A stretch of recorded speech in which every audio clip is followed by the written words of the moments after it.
Hey, I'm Michaela Levine. And I'm Eva Tamayo. And hopefully you know this. But we are celebrating Hispanic Heritage Month. From September 15th to October 15th. And to better understand the culture and celebrate those who are part of the heritage, we have a guest speaker to tell her view of Hispanic Heritage Month. This woman works at Facebook in Learning and Development, who is focused with diversity, programming, and experiences.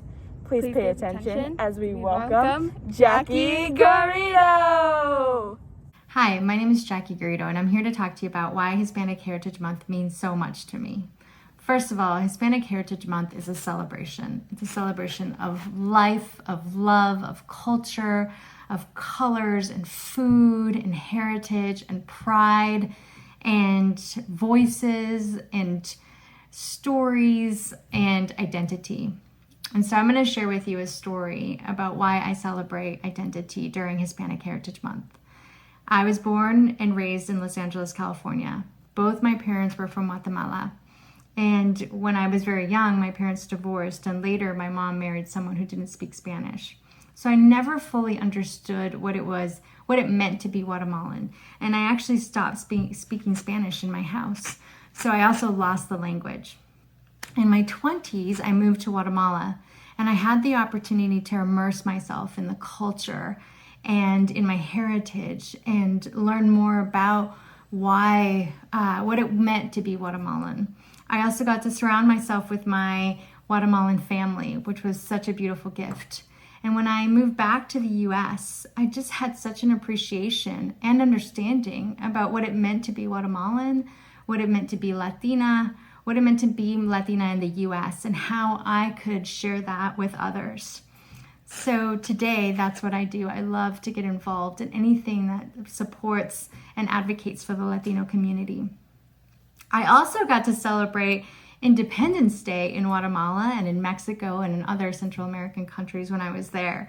So kicking off Hispanic Heritage Month is always very fun for me. And if you ever have a chance to visit any of these Latin American countries, I highly recommend you go during Independence Day, because it's just such a fun day, and it's not only the kickoff of Hispanic Heritage Month on September 15th, but some countries have them through during the month of September. So I leave you with this. I hope that you'll celebrate with us. I hope that you will celebrate voices and story, the diversity of the stories that make up Hispanic Heritage Month. I hope you'll have a little bit of food and maybe even speak Spanish. Thank you for your time. Gracias.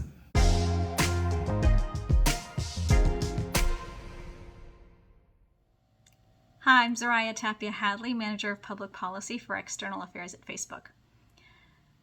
What this Heritage Month means to me, it's a few different things. First of all, it's an opportunity to take the public policy issues that impact our country and really look at them squarely from a Latino lens and have our perspective heard and seen. You see panels being organized by individuals and organizations with our take in mind, data being released, individuals being featured, and experts talking about these things, but I appreciate that it's our perspective that's really given a focus this month. It's also an opportunity for us to take a moment, get some space, and just really enjoy each other, enjoy and celebrate our culture and the rich diversity that our community includes geographically, ethnically, and in a range of ways, and to just be together and support each other and celebrate all of us. And finally, now as a mom, it's also an opportunity for me to see in my kids that pride and that heritage passed down, and not just from me, but to have it reinforced for a time from the outside. I see my kids come home from school with stories and new work and products and things that they create, celebrating their heritage. And this appreciation and support from the outside is just so important to drive home some of the stories that I share with them. And I love just seeing them so proud of who they are.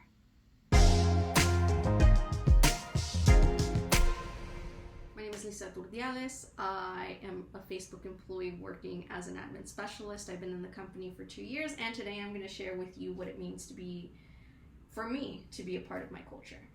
And so I'm going to start out with this story. I recently became a U.S. citizen, which means that I have the opportunity to petition for my parents to become permanent residents. We've been living in this country for 21 years, and the process has been very difficult, but we now have the opportunity to be granted status in the United States. So I've been helping out my parents with translating documents from Spanish to English, including their birth certificates, where I found information about my great-grandparents. For years, I've been working through this application called Family Tree to designate all of the individuals from my family and track where they were born, who they were, and having this piece of information about my great-grandparents was essential. So we were able to have conversations and learn more about one another. And I was able to pinpoint individuals from my mom's side of the family dating back to the late 1700s and from my dad to the 1300s. What I found out was that on my dad's side, we were amongst the 12 first families to arrive in northern Mexico from Spain. But we were also amongst the first Jewish families to arrive in Mexico. See, my family is of Sephardic Jewish descent. When about the 15th century, Spain decided that everyone had to be converted to Catholicism, and for Jewish individuals that meant either they stayed and were converted, they could leave to different countries so long as it wasn't Spain, and if they stayed and continued practicing their culture, they were murdered. So my family decided to move to northern Mexico, where they were conquistadores. So as much as they were persecuted, they persecuted a lot of indigenous populations, of whom are also a part of my heritage. So from that, I learned that hurt people, and our culture, particularly mine, has so many experiences. And some of them are of laughter, of joy, of being surrounded by family members.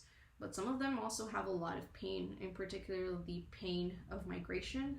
For me, it was being separated from my family for 21 years and not being able to see them. And for my parents, it's been having to separate themselves from their community in search of a better life. But from all of this, I know that what it means to me to be a part of my community is to strive to be a better person, to learn from these experiences and know that I have the chance to strive for better for myself, for my family, and my community. And to me, that means being proud of who I am, being proud of being a Mexican individual of indigenous and Jewish ancestry. Thank you all so much for watching, and we hope you had fun learning more about Hispanic Heritage Month. Once again, I'm Michaela Levine. And I'm Eva Smile. And we're